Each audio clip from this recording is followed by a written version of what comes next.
Hey, greetings everybody. It is GleeCon, and I'm back again and again and again with another episode of Lore of Warcraft. Happy to be here.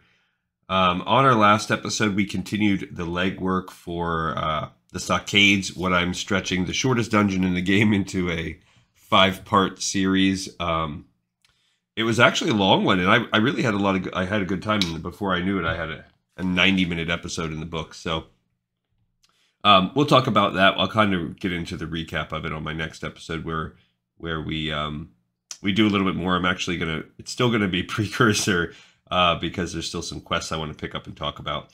But again, we'll do that one on the next episode. For this time, we are going to continue looking through the World of Warcraft Official Strategy Guide from back in the day. This probably dropped in about 2004. Right around the same time the game did. So everything's very new and fresh. Last time we got to the second and third chapters, we looked at some of the races, and we looked at why it could justify calling itself a strategy guide, because it really gives a pretty neat walkthrough of all the initial starting zones. So that's kind of cool, but we're just glancing through because it's a very large book, and it has a second edition we have to spend as much time with. So rather than spending what could turn into months on this, we're just breaking it down. So we're going to jump into the next chapter, stay a while, and listen as we get into chapter 4. This one's called Joining the Troops. We'll see. We might push through a few chapters today. So I don't know what they mean by this, but let's see. It talks about how you gain experience killing monsters, what gives you an equivalent mob. So basically, why do some mobs appear as gray, green, yellow, orange, red? It said the allowed levels of difference. So there you go. It says that there's a threshold for 0 XP. I did not realize this. So it says monsters are worth experience if they're close to your character's level, a 20% difference in levels between your character and the monster, or a difference of 5 levels is allowed. Whichever is greater will be used. So for instance, they're saying up until a certain point, five levels is the cap, which is why that's what we have been experiencing. However, that what counts as something being green or not, that bar is going to get moved, and this I was not aware of, so I'm learning something right now. So up until 25, which is about where a lot of our characters are, we're still seeing that 5 levels of difference. But we will start noticing as we hit level 30 that 6 levels is going to start to become a thing where we can, and I think with as some of our characters that, maybe not on this account, but offline where I'm doing this the same kind of experiment with my wife, our characters are getting close to level 30. We're like level 29. And I have noticed 6, and I just thought, okay, maybe I was wrong about my math this whole time because I don't pay super close attention, but that's interesting. So that, again, about level 35, it'll go to 7 and so on. By the time you get to 60, things are still green when they're level 48. So that's pretty interesting. That's very good to know. It says what makes a good grinding area, and they kind of give some tips, just the basics of what you know. There should be a lot of mobs, but that they're spaced out, so you don't have to worry about fighting a bunch at once. They don't have particular powerful things that are like the antithesis of whatever makes your class tick. You want to have that combo of weak enough to kill fast, but not so much so that you need a full night's sleep after every fight. You don't want competition, so you don't want to go to some place where there's a bunch of other people grinding, the vendors somewhat nearby, and graveyard in case you die. So questing is another great way to build experience, and they say pick and choose. It says a subset of questing is to avoid getting all quests in the region while doing only that fit your needs. It says this is much more common later. Now, we don't do that because of our format. I actually never do that. I am not that way at all. I do not, I mean, maybe when I'm running a ton of alts, like in Shadowlands when I was trying to get an alt of every spec, then you start streamlining a little bit there. But even then in retail, like it becomes faster to just go ahead and finish out the lines in each zone. So it kind of gives you a breakdown of what the different attributes do, which we look at when we play the game. Just as a for instance, agility increases your dodge, your crit, and damage if you're an agility-based character. So then they kind of give a breakdown there. It says staying on par, basically try to keep your equipment up. I was surprised when I just did my druid, like I'm doing this dungeon and I was able to need, when I did stockades, I was able to need like everything because she didn't have shoulder pads. She was wearing cloth gear for some of her pieces because she just hadn't found anything better. So it's kind of interesting. It says, how do I look at my percentages? It's just literally teaching you how to see them. Spec and the perks of specking. Yes, it will make you. What are the perks they say? Well, it says you have few weaknesses, and you can play to your strength. So yeah, sure. Make sure you use your talent points. General ability trade-offs. So burst damage or burst healing. This is those single target, high damage incident things. I'm trying to think of something that would be considered a burst damage. Maybe like an aimed shot. Maybe like a high cooldown item, like a counterattack on the warriors. So that's better for PvP. Weakest in dungeons. That's true because you're running fast. Efficient damage and healing. That's good for soloing, but who cares in PvP? Increased potential damage and healing. I guess that's like buffs grouping. It's weakest in soloing. Higher survivability is best for tanks or in a group. It's weakest if you're doing massive, yeah, because you're going to get melted no matter what. And stuns, kicks, disables, specific hunting. It's weakest in just some fights. It's useless in. Okay.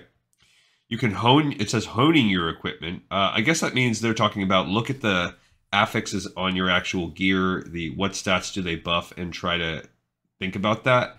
Like stamina is going to be good for a tank.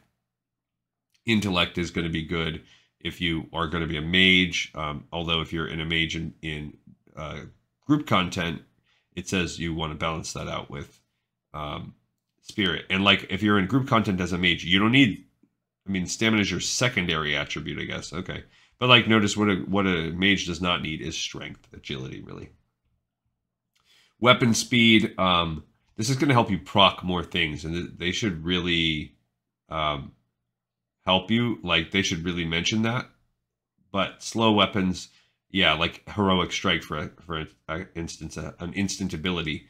That's going to be a big buff on a two-hander. So also, yeah, when you do a big womp on someone and it takes half their life, it says that intimidates players in PvP. Refining your play style. Let's just see what they're talking about there. A reorganization of the quick bar, the inefficient use of the game's interface. That's definitely one of the things when I play with my wife is I have to go from time to time every few levels and go look at her screen, and I try to. She's just a lot of the time she just pushes buttons that she likes. Like she'll be spamming like Frostbolt or something, Frost Shock, when she's a shaman, and I'm like, why? So I like to put her moves starting on her key bindings in the order of her rotation. All right, so they talk about making money. This is like a catch-all, like potpourri chapter, making money and finding gear, understanding how loot tables work, sell to vendors, gather your materials while you're out there, farm for loot. Okay, what's it say about that? There are specific places that bring in money at a fast pace. Perhaps you have a group that brings down groups quickly with AoEs, or you may have a favorite cave where there's metal and the creatures drop cloth, and vendor loot that sells half decent. So farming for loot has a long and glorious past. Sure, I would say most loot farming occurs in the raid context now. Become one with the auction house. I've never been a big auction house guy myself. Of course, I use it, but I'm just a customer. When I have a specific need that I know comes from other characters or a resource that I can't gather for myself and I don't have an alt, a lot of the times I won't even just go farm in an alt and mail it over. Now on retail, because you can do faction mail between the Horde and the Alliance. I do a lot of that on retail, but back like in this, I just did the Incendicite quest the other day and off camera with a couple of characters that had no mining skill. So I just went to the auction house and paid an arm and a leg for Incendicite. All right, tester tip, managing the auction house. So this looks like an article inserted in here by this guy. Let's just read his tips. buy low, sell high, basic commerce, know your target buyers, and have patience. So it says there's several different approaches. You can make cash by auctioning the raw materials. You can auction items, or you can buy and resell. And it says those are not mutually exclusive, but that's essentially the three that you're going to get in on. It says, let's say you have a one-handed axe level 9. You look and you say, okay, they start at 8 silver, so try an opening bid at 6. Gets the attention of the buyer. So they're basically just saying, like, hey, this is how you run an auction.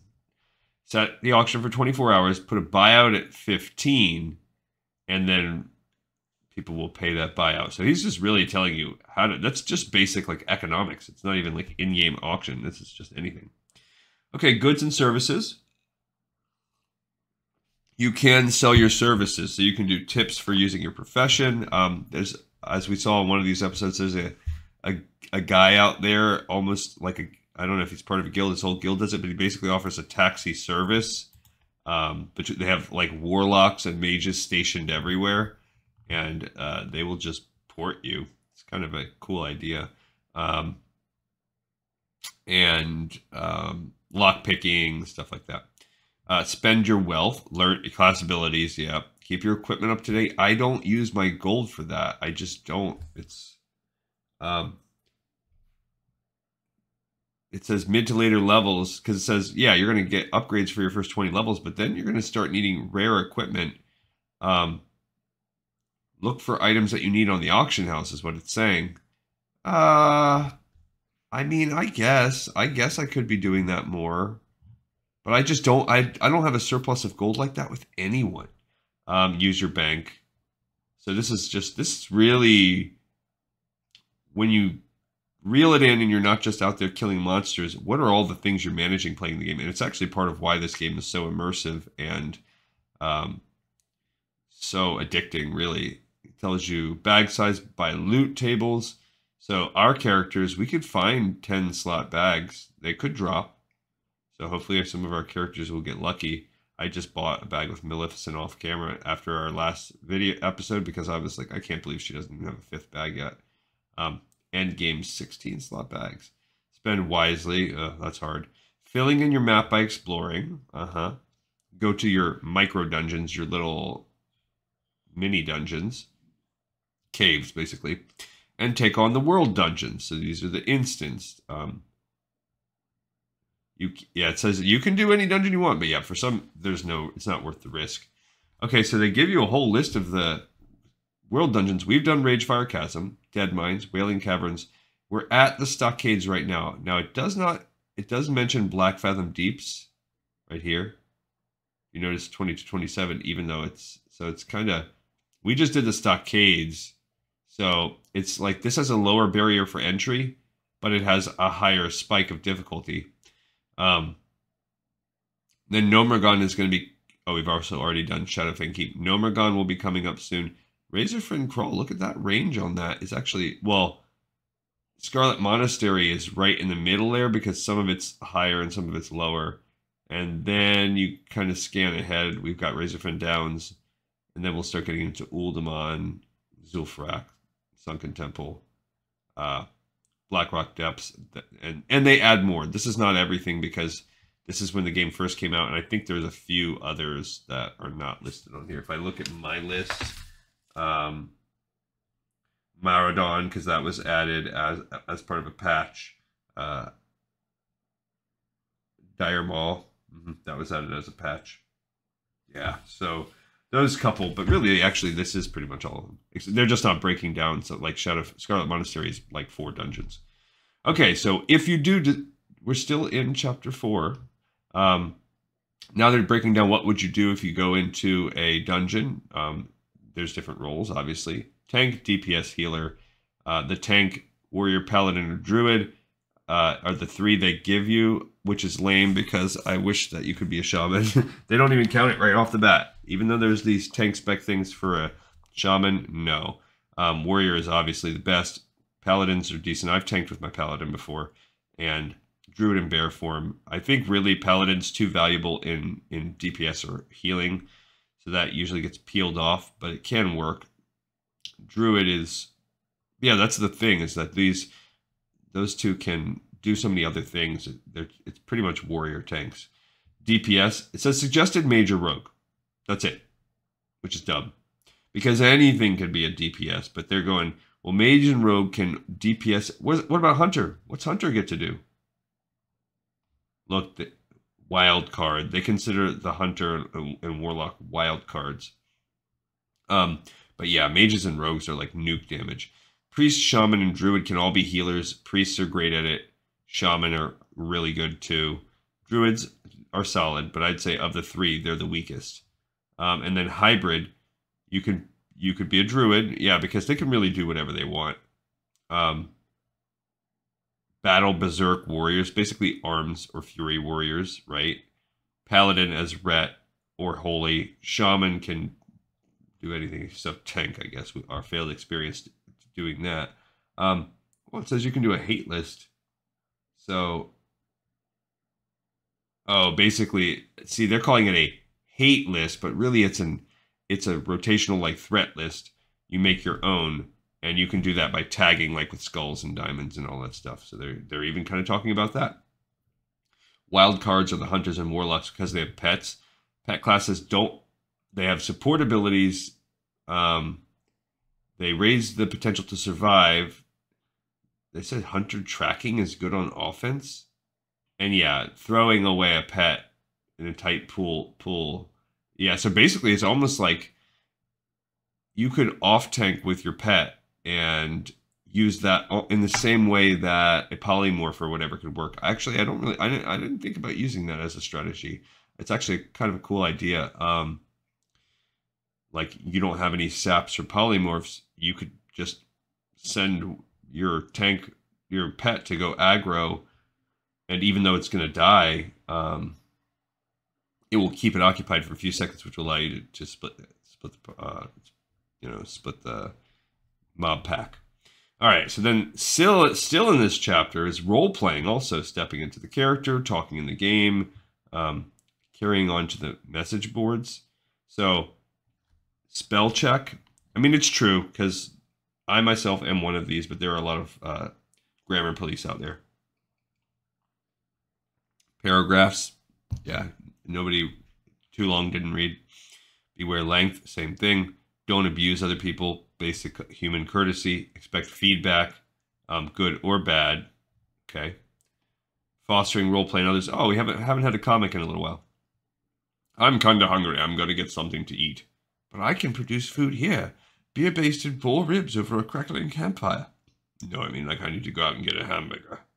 What magic is this? Thou speakest in riddles. Okay, you're kind of freaking me out.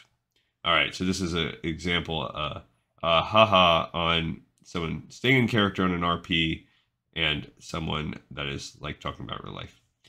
Fostering roleplay, exceptions to the rules. I have literally never in my life had people roleplay on World of Warcraft. I have seen it.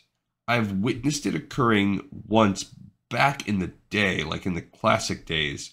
I've gone onto a roleplay server and I've walked around and I've seen this happening in like a Stormwind or something like that. Where you're like, wow, these people are really genuinely roleplaying. But I've never experienced it myself. I never see it nowadays. Even when I tried to go back now on Warcraft Classic here and start this show, I went onto the Bloodsail Buccaneers and zero roleplay. Is all about hardcore. Maybe that will change with hardcore as a server happening. Hardcore like Classic as a thing. All right, so then they get into the professions, the benefits. So they say the benefits of alchemy are buffs, and it can craft high-end metals. Blacksmithing, weapon damage and speed, shields. I didn't know that can improve shields. And mount speed because you can make the spurs. Enchanting, you can sell your enchantments for profit and raise stats on gear. Engineering can give you battle pets. I didn't know that either. AoE explosives and ammunition. Herbalism is you need that. You can sell it, use it for alchemy. Leatherworking. Bonuses to range combat with leatherworking? Oh, yeah, because you can make scopes and armor patches. Mining is going to get you blacksmith gear and engineering stuff. Skinning is leatherworking. And tailoring is bags. Sell the bags to other characters. And then they give you the secondary skills. Cooking reduces your downtime with food and buffs. First aid can give you some healing, spot healing. And fishing gives you ingredients for cooking and some rando stuff, including recipes. Okay, transportation. It talks about getting the flight paths. It talks about where the Alliance flight paths are. Oh, and they even give you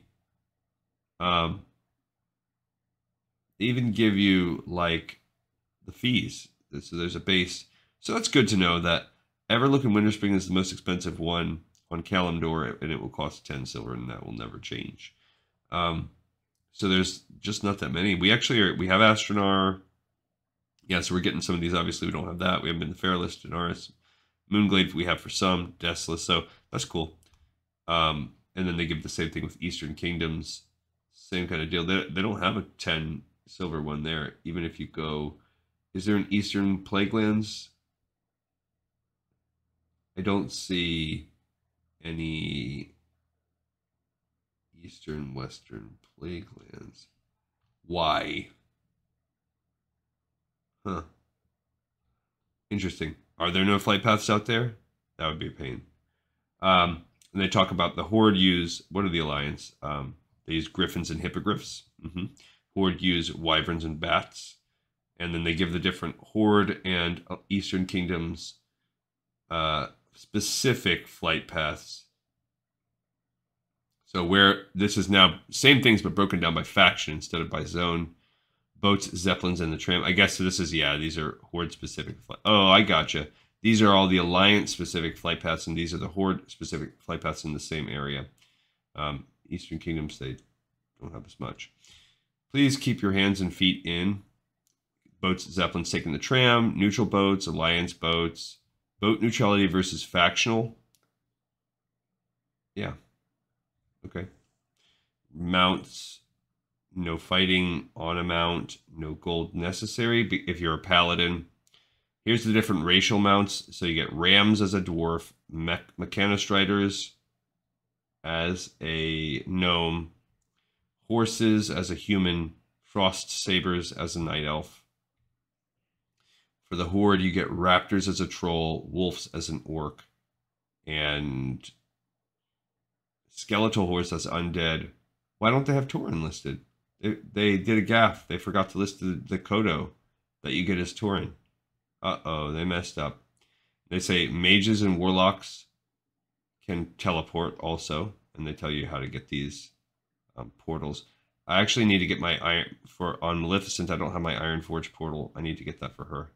Darnassus is the only other one. So there's very few, and she doesn't. Yeah, she has teleport. She needs to get teleport, and then there's portal.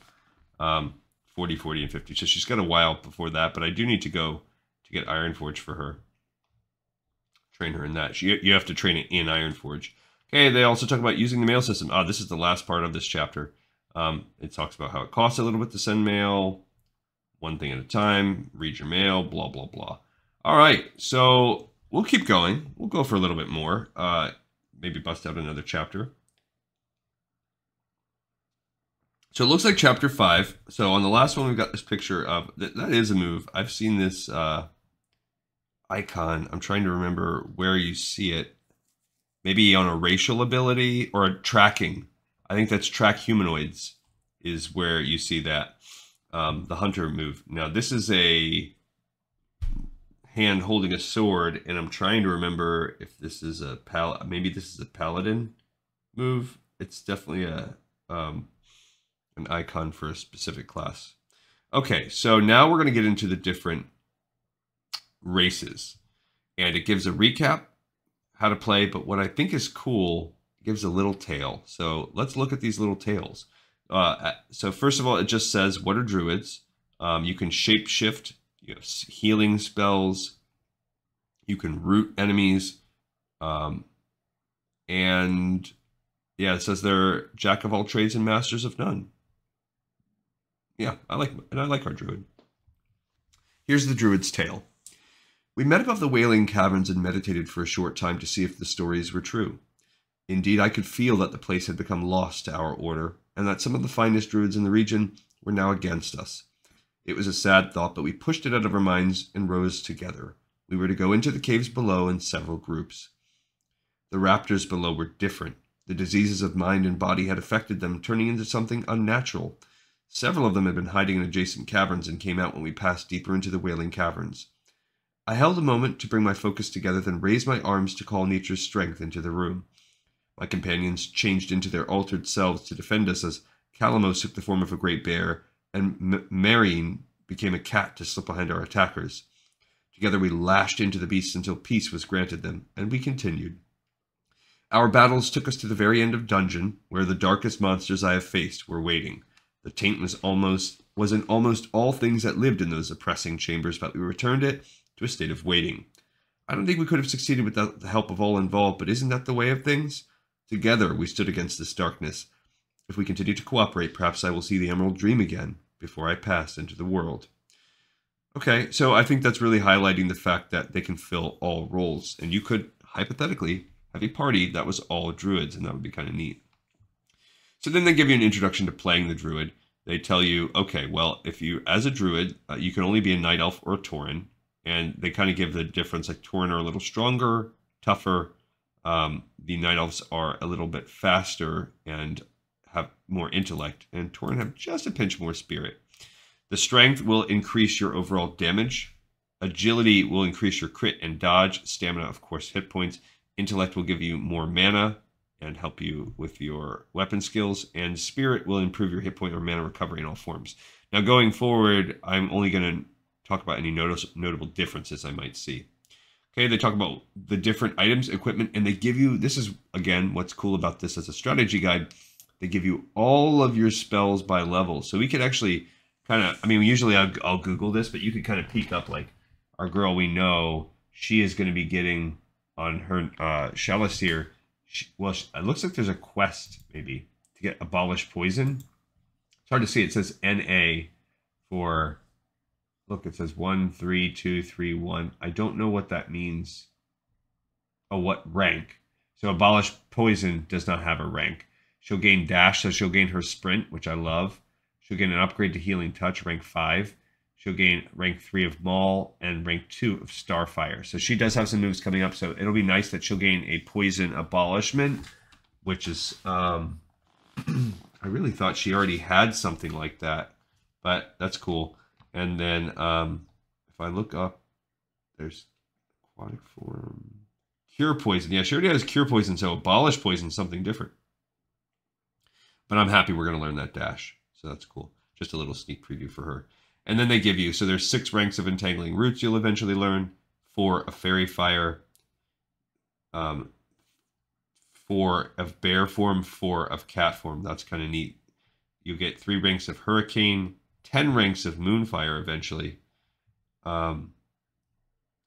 6 ranks of Nature's Grasp, 3 of Soothe Animal. We don't have that one yet. Oh, actually, we do.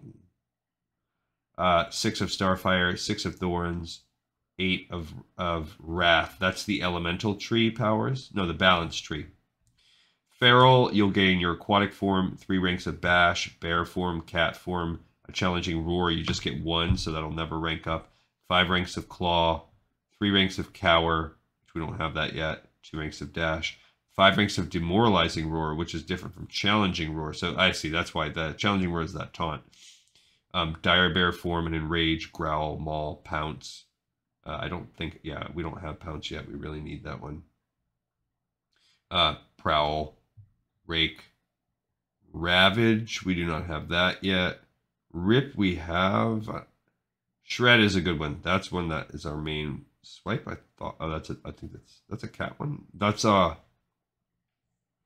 Wait. Oh, that's a bear form. Yeah. I was gonna say, wait, we don't have that. Tiger's Fury. That one's not that cool. That's actually not the picture that it uses. It actually uses the picture thing. Track Humanoid we'll eventually get. And Travel Form at level 30. Think costs 10 gold. No. 10 copper. Is that what it costs? Does it really cost 10 copper? That's it? Well, anyway, that'll be so good that we'll be able to not. Basically, we don't need a mount. She's going to be ahead of the game at level 30. And then restoration. Of course, you can abolish poison. I see. It cures the poison, and for 8 seconds, it keeps curing poison over and over. That's cool. Cure poison, healing touch, mark of the wild, regrowth, rejuvenation, remove curse, tranquility. And then they list, again, now here they go to fully list all the same talents. Oh, these are the talents. So these are the talent trees you could pick up in that. I'm not going to go into all of them. I'm not going to do this with every character. We'll be here all day looking at all the different stuff. So they give you strategies.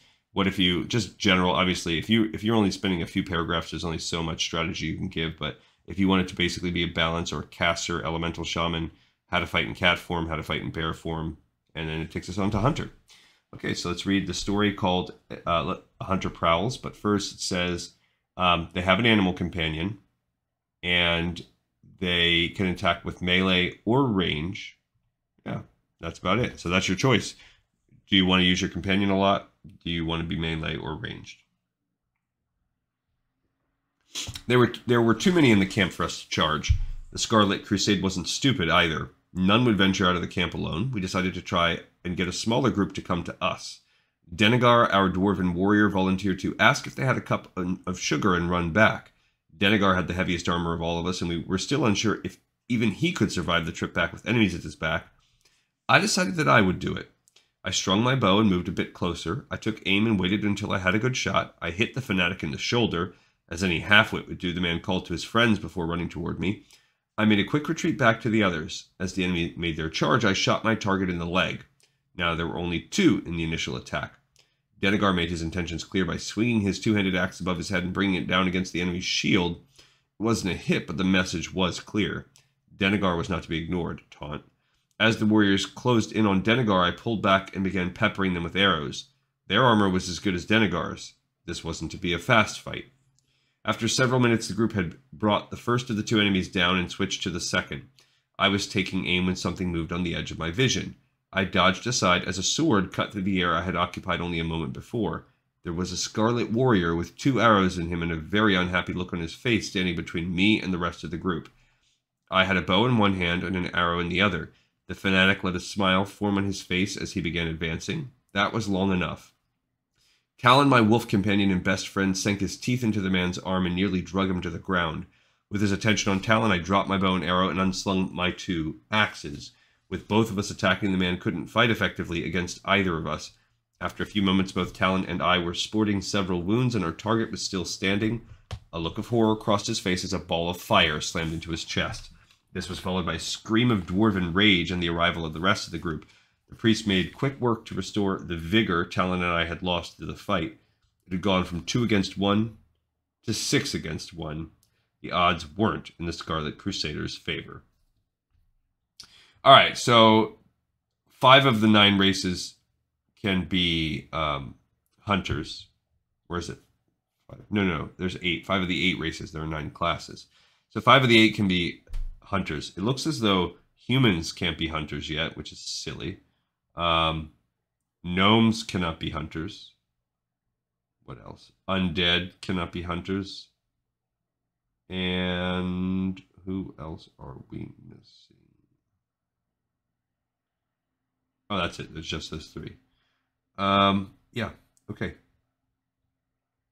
They talk about the items of equipment, lions, tigers, bears, your powers, exchanging skills and training. You have to, here they teach you, in case you didn't know, which is something I had to learn even while playing Classic. You got to train your pet. Pets never stop eating, and their loyalty matters. Keeping your abilities organized, same kind of deal. They give you all the different beast mastery powers, outdoorsmanship powers, and ranged combat powers. Arcane shot. Oh, I was gonna say that's the true shot or a picture. I was like, why is arcane shot? Why don't I have that? It says you get it so early. And then they list all the talents of those 3 trees as well. So they give you some general strategies. It says hit them with serpent sting, so you get put a dot on them. If you're going to be doing melee, you should be doing aspect of the mongoose. Pull like a pro. I would say definitely pulling is with a hunter. That's a key. Kiting and pulling is more key to that class than anything else. It says basically buff your pets, sacrifice your pets as needed, use your timed abilities, and so on. Just general stuff. All right, the mage. Mages are range damage dealers. They, of course, use elemental magic, and no class fully rivals a mage. You can tell. Just look at all the carries for the most part are done with mages. They have AoE, and they can do massive damage, and then they're really good at running away. Here's their story called The True Threat. The cries of battle carried over the forest like a melody. I felt so many precious souls being brought again into the world, new, fresh, dedicated to a different cause. The right concoction of plague, violence, and temporary unpleasantness was always a good way to make people see things in a new light. Waiting for our warriors to bring the ranks of human invaders together, I poked my head up ever so slightly and saw that the time was approaching. The humans and several of their alliance vermin were closing in for the kill. That is how they saw it, at least. Visibly, our warriors below were in a bad place. As they feigned disorder and went into a rout, I readied the true attack. Looking over at Ishnaron, my warlock ally, I nodded. He knew what to do. We were over the hill in an instant. As we rolled into position, clacking across the cold ground, a Voidwalker came through the shadows and laid into the humans, distracting them. Our warriors turned again to fight with renewed vigor, and I summoned the power of frost to begin a mighty blizzard. The humans called out to one another, lost in the sudden storm. Perhaps they were praying for warmth and life to return to them. Ishnaron answered one such prayer. Running into the center of the human party, he threw forth his arms and opened a gateway into a foul and horrible place even by my perception. Flames and fury came through the gateway, spilling around the warlock in a storm of destruction. Though Ishnaron was injured by the heat, his potions and equipment were tailored to protect him. The same could not be said for the humans, who fell like chaff in the wind. I laughed for the victory at hand. The humans had underestimated the Forsaken. Perhaps they would learn. Perhaps. So we had ourselves what I believe was a Night Elf Druid, and then we just now had a Forsaken Mage. So maybe we'll get a class combo of each. What did we have when we did Hunter just now? Maybe it's a Night Elf. It looks like they've got a Night Elf too. They're fighting the Scarlet Crusade. In our picture, we have a Night Elf, so maybe we could pretend that the Tauren was a... oh man, I got myself in a bad place here.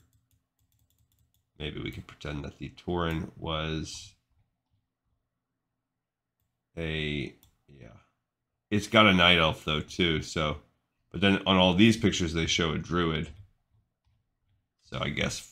It seemed like Night Elf, that's how I read the story, but so that means we've already got 2 Night Elves. We're already going to run out. They're double dipping. Come on, you should have given us some classes we weren't going to get before. Alright, sorry. When I scrolled too fast, it sort of acted up. Alright, so then they, of course, intro how to play the mage. They mentioned the ability that you can power polymorph. You've got some good buffs. And then, yeah, you're going to be doing between single target and AoE. And then they say they're light on equipment. They just mentioned at the end, tack on a wand. Choose your profession, herbalism, alchemy, if you want to do potions. Says cooking is not as useful for mages. Yeah, I mean, I guess. They have arcane as a spec.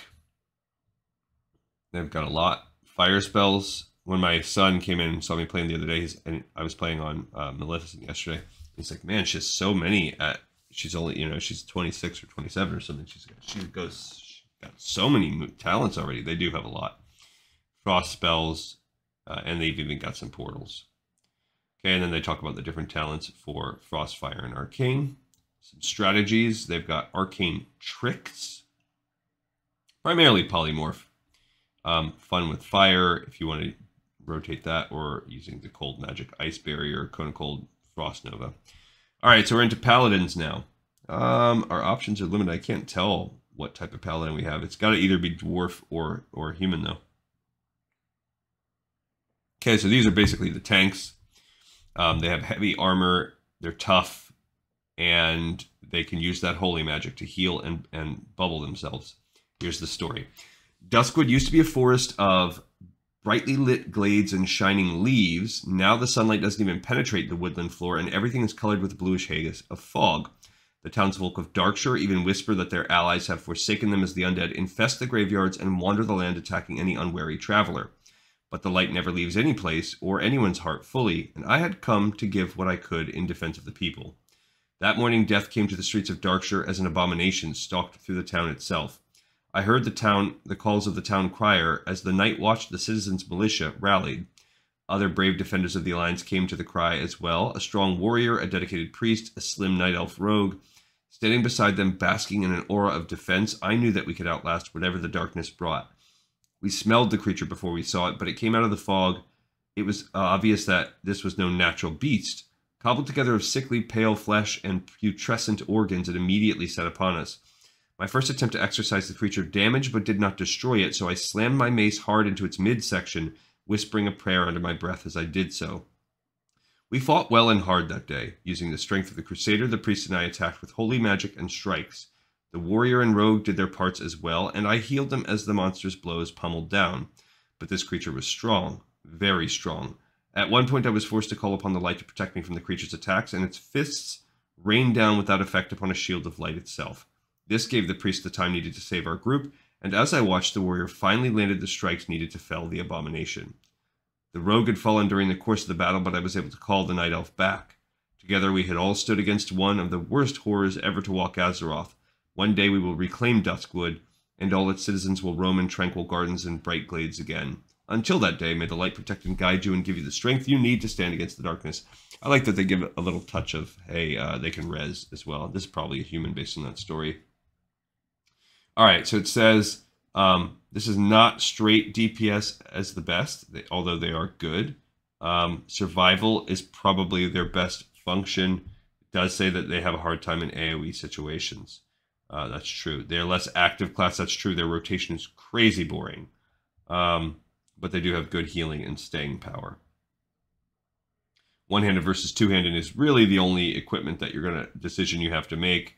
And it says pick your profession, as you'll have to do with everything. It says their biggest downtime is running out of mana, so herbalism, alchemy could help with that. Plus it helps with buffing. You can also make your own equipment, so mining, blacksmithing is good. Engineering, obviously, is good for anyone.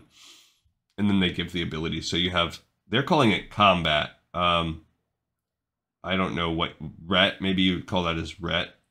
But they've got it kind of divided. They've got holy magic, which is their holy tree, and their protection tree. So it's really retribution, but they're calling, in the beginning, I guess they called that combat, and then they give the talents that go along with that too. And then some general strategies. Start off most fights with Holy Strike. I prefer to start with a Retribution Smite myself, but plus it takes less mana. Hammer of Justice, if you're not planning, I like to pair that with my Smite, because now that I have the Retribution Smite, you get that huge buff if you hit them when they're stunned. Cure your diseases.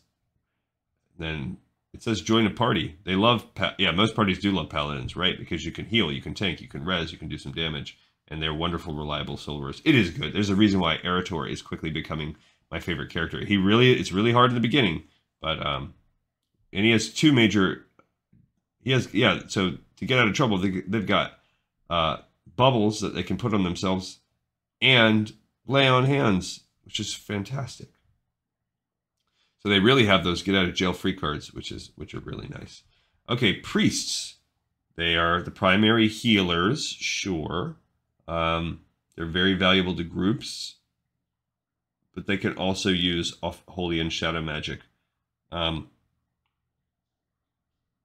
Yeah, as a matter of fact, I'm leaning my priest toward damage. So let's read our priestly reckoning story. It looks like another night elf. They really love these guys as the heroes. What started as a tiny battle was quickly becoming a widespread conflict. It seemed as though the entire area was embroiled with orcs, and there were magical bolts and the sound of combat all around in a chaotic fray. We had come to the Redridge Mountains to Stonewatch Keep to defend Lakeshire and its citizens from the Horde. In particular, we were searching for Thrilzen, an orc known for his cleverness and aggression, the leader of a group of orc skirmishers. Lakeshire would never be safe as long as this creature held command, and we could not rest without hard proof of his demise. We would leave Stonewatch Keep only with Thrilzen's head. But an orc and his head are not easily parted, and Thrilzen was far from alone. All it took was one of his retinue scurrying away like a coward to warn the others. Suddenly we found ourselves overwhelmed by orcs of enormous ferocity, strength, and the ability to use dark magic. At first I added what damage I could by smiting the enemy with the holy magic that springs forth when called upon, but our group was quickly taking damage, and I rushed to their assistance. The warrior Teelan nodded at me in response to the new energy that flooded into her and continued her grim task of slicing into the enemy. Suddenly I heard a mage, cry out. Standing over her, sword raised high, was a thick-bodied orc fighter. In another second, that sword would swing down and cut the mage's life. I summoned great force of will and shaped the power of the light into an elegant shield. The orc's sword crashed down onto the barrier, but Anat remained unharmed. The orc even looked surprised as Anat rallied, focusing her magic into a bolt that blasted into the orc's face. Thrilzen himself came into the battle. Knowing that I would have to ensure that our little group survived his onslaught, I used only a small amount of offensive shadow magic against him, enough to ensure a steady decrease of his power through a simple word: pain. After that, my attention was completely enwrapped by healing our group, keeping Teelan, Anat, and the others as safe and healthy as possible. Finally, with a last strangled gasp, Thrilzen fell forward dead. We saved many good people of Lakeshire, I know, and more importantly, none of my friends were lost in the battle. To help your friends and stop your enemies is the truest thing that anyone can accomplish, and we did a great deed today. Right, it says several classes with healing potential, but none out heals a priest. I would argue that endgame shamans are up close to that. They're not just relegated to healing, though, because between the wand and their shadow magic and stuff, they are good at, and the stuff being like their holy shock, they have a pretty good mix of damage also. They also have power word shield, so they can bubble it up a little bit. Equipment is not so good as the bonuses, intellect, spirit, and stamina, although they should mention you definitely need wands. Yeah, they mention it right there in that third paragraph.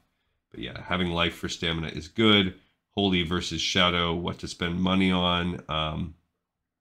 Without the spells of your level, they lose vital ability, so training is worth it. And for the professions, they say herbalism, alchemy. For potions, Our Lady's a tailor. Enchanting, that's what ours is, so that's not, which goes with enchanting, tailoring, enchanting. First aid is a nice way to pick up, I guess, but if you're doing tailoring, enchanting, it's very hard. And then they give the class abilities as the discipline magic, that's going to be your shields and buffs, a couple rando things. Holy, of course, those are your healing, and then shadow magic is your dark damage dealing stuff. And then they give the 3 talents as well, and they end it with the strategies like they've been doing for all. Just says hit them with your dots early, keep that stand buff on everyone at all times. Look at the different types of heals you have so you can decide mana efficiency, what heal to use where. Make sure to keep that power word shield bubble going. It is very powerful. If you're soloing, it says, yeah, the primary thing is to help yourself not constantly be drinking and recovering mana after every fight. And it says that's why they would recommend going to shadow magic, because yeah, it gives you the kill rate, mind blast, and shadow word pain, but also it gives you that one talent that we have where you will then regenerate after every kill. You'll regenerate your mana. Just, yeah, offensive. Use the shield to keep yourself from being interrupted. It's the same rotation. Stuff that we kind of naturally have gravitated to. Then it talks about how to use it within a group, because priests are such a group-oriented class. You're just they remind you keep in mind that your healing generates threat. Certain people should take priority in getting the heals, and you can try to keep your eye out if you get some group heals. Basically weaker AoE heals, and they can do mind control, so that's interesting. And then changing your role between group to solo, it's extremely difficult to switch mentalities. I don't know. I guess maybe if you're new to it, but I think people are more fluid with that all the time. Like, I have no problem running around soloing as a priest and then switching over to being a healer when I'm in a dungeon. But I think that's because one of the things I've always done as a player is I constantly rotate my different classes and specs and everything. I'm always doing different things, so I like to be able to play all the types. All right, rogues are an interesting, complex melee class. They have stealth, surprise attacks, but they're not that good against heavies. Attacking from the shadows. It looks like a night elf again. What the freak?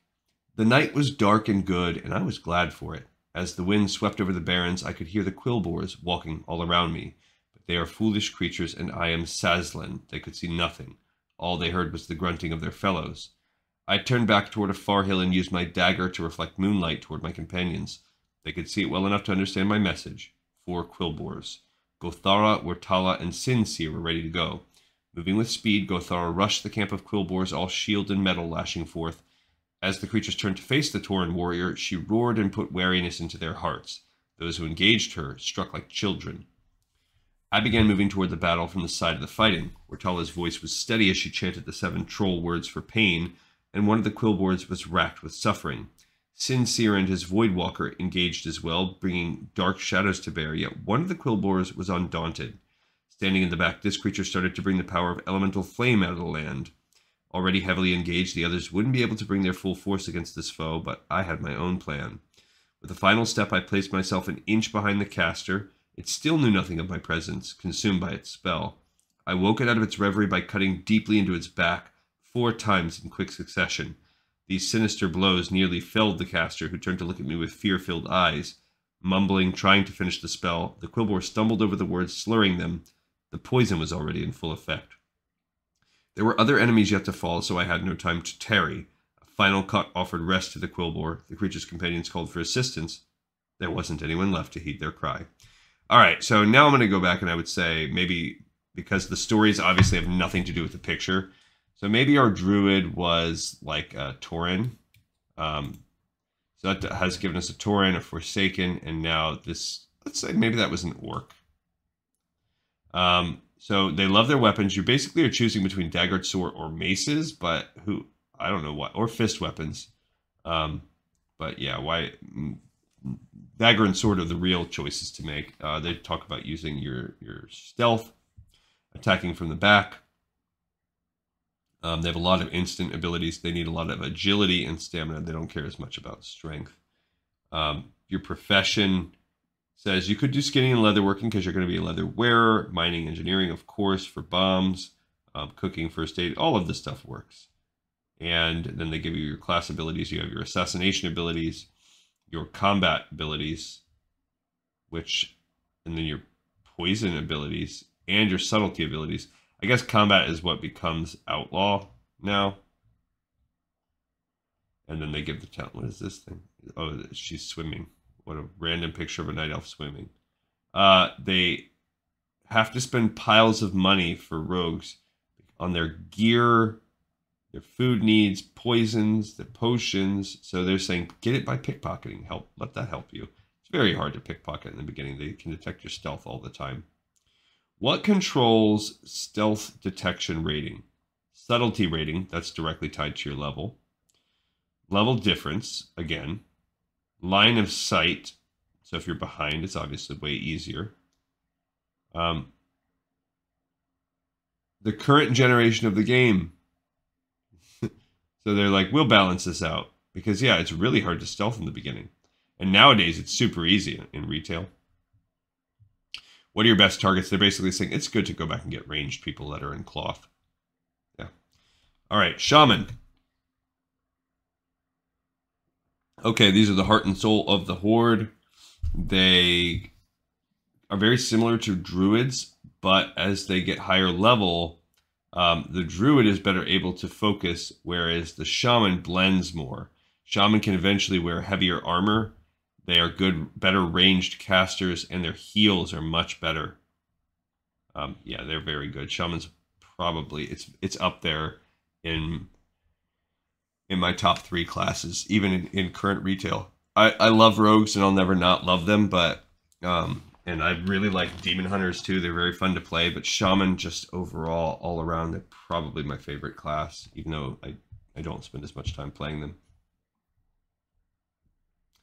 I asked the Earth Mother for strength as I looked over the bodies of fallen Tauren, dwarves, and goblins. A tremendous battle between the fair people of Bloodhoof Village and the Defilers of Venture Company had taken place near some of the eastern mines. I was returning to Thunder Bluff at the time, but I heard of the battle from several young warriors who were resting, hoping to make another run at the remaining venture company workers. I'd gone to the mines alone, seething with anger, and now the dead were my companions. Begging the grace of the spirits of the world, I brought the Tauren back to themselves and bid them leave. Return later and cleanse the place of any foulness that remains, I spoke. They must have seen something in my eyes, for it is rarely the place of our people to walk away when the land is ravaged, but they obeyed my order, still shaken from the return to their bodies. I gripped my axe and shield tightly and ran into the mines. The Workers' Adventure Company looked far less than beasts to me, given the gift of thought and will, yet choosing to twist it against the earth. At first I fought like a brave warrior, blocking their attacks and hacking into flesh and bone with the strength of my arms, yet more of the workers came and their supervisors followed. Though tested by hundreds of battles, I was not immune to their push. I threw down a totem of stone skin and felt my body harden against the enemy's blows. Their push failed, and I had a moment's respite. I used this to heal my wounds and charge my weapon with the power of rock. The next goblin who came forward was bitten foully by my axe's swing and fell to the ground. Still more followed, and I felt that my anger had gotten me into a place from which I could no longer retreat. If this was my death, so be it, but the mind would be cleared of its darkness. Then I saw at least 6 more enemies come out from the final room of the mines. I heard steps behind me and knew that I would be lost if they were Venture Company reinforcements, yet it was my people. They had ignored my words after all. Bellowing like a storm, they crashed into the room and devoured the goblins with fast and ferocious swings. When all was done, the mine was clear. The younger Tauren searched the bodies of the goblins and found whatever they sought. They seemed happy to be alive and honored to have saved a small corner of our land from harm. I too was warmed by our victory. There was a greater joy in serving the world. It was too bad the people of Venture Company had turned their eyes from such beauty. That sounds like maybe it was a Tauren character, even though we have a orc pictured here. All right, so Shaman have plenty of needs. It's true. They need a weapon. They need a shield. They need decent armor. They can't use wands. Picking the profession, alchemy, enchanting. It says they don't come into the play because first aid and cooking are less impressive for them. But fishing, sure, that could help if you decide to go with alchemy. And then they give you your class abilities. Elemental, they got a lot. Enhancement, they just have a ton of moves. They really do, including learning mail. Look at all that enhancement, tons. And so much of it's tied to your totems and restoration. And then they give the talents that are associated with that. So strategy, and I would mention, in addition to all the other things when we're talking about gear, you can't separate the fact that you're going to eventually lose 4 bag slots permanently to your 4 totems, which I hate. All right, so what are their roles? Well, survival. They have tons of survival tricks between their healing and their totems. Backup healing, sure, but I don't know why they would even necessarily say that because, again, they're awesome. It says from a mana perspective, it's much more to bring them back than to heal them, but that's not a problem. I don't know why they're just relegating them to this off-heal role. Shaman are straight dope healers. Working with other shaman, they can only... So they're basically saying because you can only have one earth, one fire, one type of totem at a time, if you teamed up with shamans, like you could have the stone skin, they could have the strength of earth totem. So they're saying, overlapping shamans could be a powerful buff, like Fiesta. Okay, warlocks. Warlocks are a class of mystery. Because they're sort of shunned because they work with demons. They're a little different from mages. It says damage can be a focus for them. What the heck else would their focus be? Off tanking. They use a minion, and they get to choose their type of minion from the imp to the different, like Fellwalker and stuff like that. They're pets that can be warriors, rogues, priests, mounts, yada, yada, yada. They start with some long-range casting, but they have a lot of really cool utility, like summoning the groups. It says they might sound challenging or a little daunting. They are. They do, because juggling stuff with soul stones, but they can be very powerful. They are very powerful. The door swung shut, but a cold wind had blown into the tavern. Several of the locals looked up at me, but they didn't stare long. Mages came through Goldshire all the time, and so to them I seemed about as common as any caster with a mind for flame and glory. I purchased some basic supplies and made myself a fixture of the room for a time, waiting until nobody knew or cared what I was doing. Then I slipped into the back room and down the staircase. Though I'd never been here, I had heard from others where to seek my trainer. There in the dark storage room under the tavern, I found barrels of aging whiskey and ale. The place smelled dry and a bit stale, but there was something else hovering in the air, an almost imperceptible hint of excitement and energy. "Who are you?" a voice queried from the darkness. I concentrated for a few moments instead of responding, bringing a powerful energy to bear in the room, and a light shone where before there was nothing. Out of that stepped one of my imps, snarling for a moment in its petulant manner. "I come as a man who wishes to learn," I said to the shadowy figure near the wall. "I've already begun my journey, but there is much still that I do not understand. Others have said that you are a person who can help me." "We must all help ourselves," the other said while stepping slightly forward. "Yet," he added, "I can guide you toward greater things." The stairs above us creaked for a moment, sounding as if someone was about to descend. Both of our hands reached into the folds of our robes, bringing out wands that cracked with a dark aura. Nothing approached. It was merely some buffoon upstairs who had wandered too heavily on the floor. I smiled as I put my wand away. "I am ready." Maybe that's a human. They don't really get into specifics with these, so... They aren't as dependent on equipment, but sure, you need your robes and stuff, and you need things that have intelligent and spirit stats. However, you do need a wand. You better have that. Profession, it could be tailoring and chanting. Herbalist alchemy, which is the way I went. Cooking and first aid are nice. Yeah. And then they give you your class abilities. Affliction, demonology. Which, if you look at demonology, there's just not as much in that tree. This is why you don't see demonology as a real option. Firestone, I think that's like an offhand weapon that you use to buff your fire magic. So it's just a support of that. I really want to kind of look at this. The stones, Healthstone, Spellstone, Soulstone, the demon armor and demon skin buffs, detect invisibility. Which is so weird that you get demon skin and then it pumps over to demon armor. Enslaved demon, Eye of Kilrog, health funnel for your demon, ritual of summoning, sense demon, shadow ward, unending breath. Hellfire is the one that hurts yourself and others. So demonology kind of sucks at this point. It's really, you might pick up some of these things, but this is why you almost never see anybody picking talents out of the demonology tree. Or you wouldn't consider yourself a demonology spec. And then, of course, destruction, you've got all your fire. There's very few moves. You just get a ton of ranks of them. But then you also have all of your pets. You have your imp moves, your succubus moves, your voidwalker moves. And that's all they mention.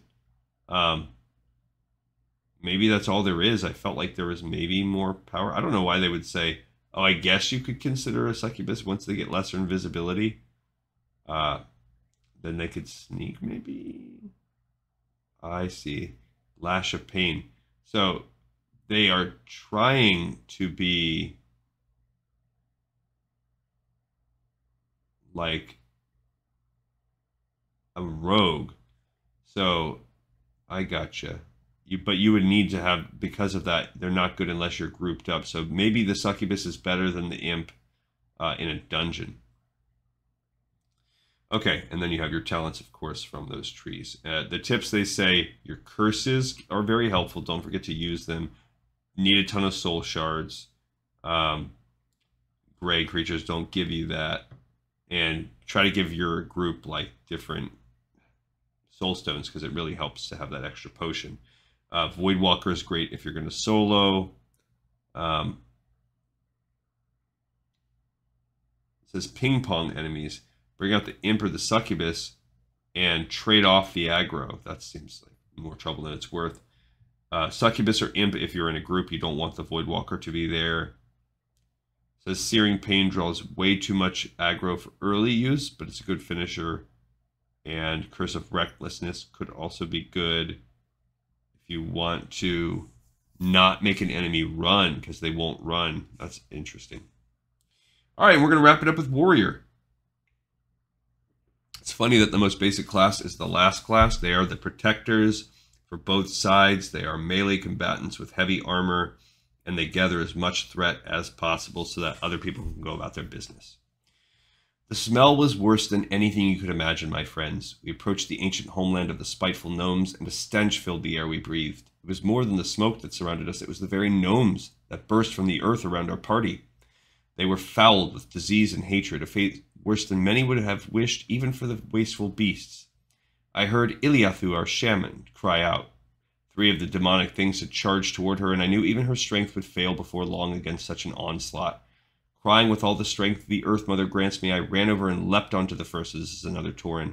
I stood still for a moment, paralyzed with fear, even as my axe struck home. The others would have continued their attacks on Iliathu, intent on her falling totems, but I was on them as well. Swinging left and right, mocking their horrid faces and torturous heritage, I got their attention every way I knew how. They turned to me and struck helplessly against the finest steel our crafters can forge. The Earth's bounty protected me, and in so doing I saved Iliathu. She used her time well. Even our blasted mage, undead scoundrel that he is, came forward to show great power. I slew none of the plague gnomes that time, though I wounded them all during the fray. Yet as we walked deeper into the realm of Gnomergon, the others thanked me. I protected them as I protect Mulgore, tradition, and the honor of the Horde. My first max level character ever was a Tauren warrior. Okay, so then they give you that. The warriors are tough as heck.